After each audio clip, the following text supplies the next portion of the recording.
एक व दोनची ओळख.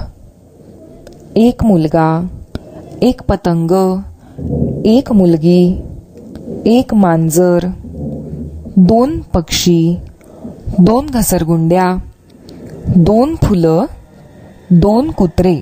एक एक, मनीला शेपूट एक, बदकाची चोच पण एक. दोन दोन दोन, गाईला शिंगे दोन, ताईला डोळे पण दोन. चित्र मोजूयात आता. एक बदक, एक हत्ती, एक बोट, एक कळशी, एक ठिपका, एक अननस.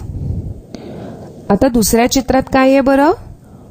दोन पतंग, दोन ससे, दोन बोट, दोन स्ट्रॉबेरीज, दोन ठिपके, दोन गाड्या.